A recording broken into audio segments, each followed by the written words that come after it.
आपका स्वागत है आपके अपने YouTube चैनल सरकारी गुरुजी में। आज हम पढ़ने वाले हैं हिंदी विषय का अध्याय 2, जिसका शीर्षक है चार मित्र। आइए हम लोग मिलकर इस अध्याय का प्रश्नोत्तरी हल करते हैं। अभ्यास। आइए अभ्यास की शुरुआत करते हैं। कहानी में से क्वेश्चन नंबर 1 कहता है, बताइए बाकी तीनों मित्रों में से किसने क्या किया जब। तो क्वेश्चन नंबर 1 का क है, शिकारी ने हिरन को पकड़ा। तो आइए इसका उत्तर जानते हैं। जब शिकारी ने हिरन को पकड़ा तब कौवे ने इस बात की जानकारी अपने बाकी मित्रों को दी। इस पर कछुए ने एक उपाय सोच निकाला। उसने कहा, चूहा जाल काटकर हिरन को आजाद करा सकता है।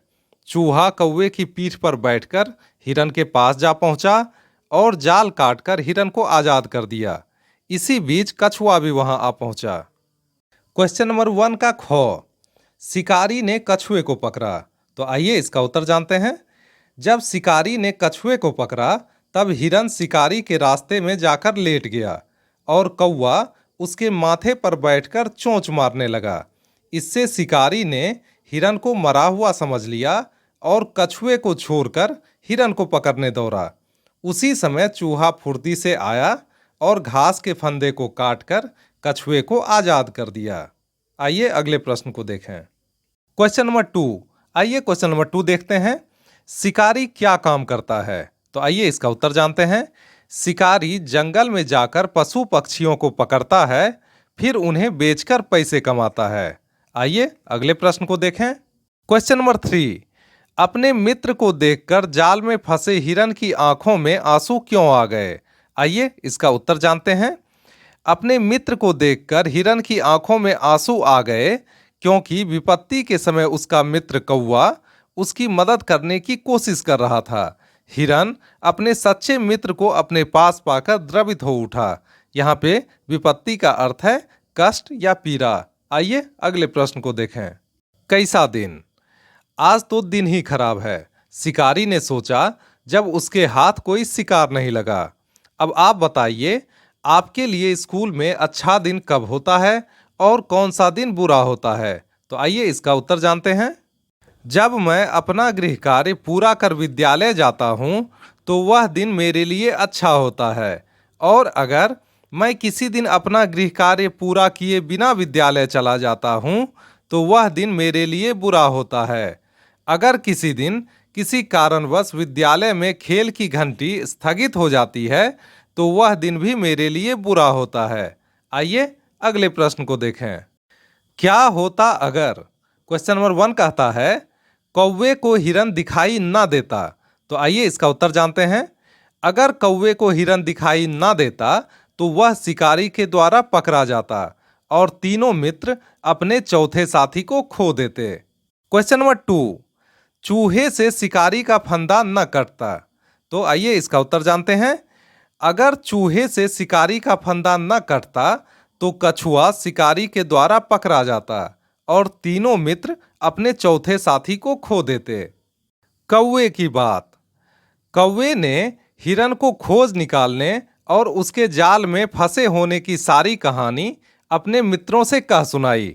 उसने क्या क्या बताया होगा, लिखिए। तो आइए इसका उत्तर बनाते हैं। कौवे ने बताया होगा, जब मैं हिरन को आवाज लगाता हुआ जंगल में उड़ रहा था तभी मुझे हिरन की हल्की आवाज सुनाई दी।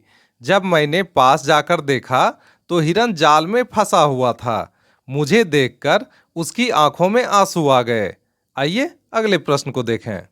मित्रता। आइए क्वेश्चन नंबर 1 देखें। चारों मित्र मिलकर क्या करते होंगे, अपनी कल्पना से बताइए। तो आइए इसका उत्तर बनाते हैं। चारों मित्र मिलकर अपने दैनिक जीवन की बातचीत करते होंगे और एक दूसरे की समस्या का समाधान भी करते होंगे। कई बार वे आपस में मिलकर कोई खेल भी खेलते होंगे। आइए अगले प्रश्न को देखें। Question number 2।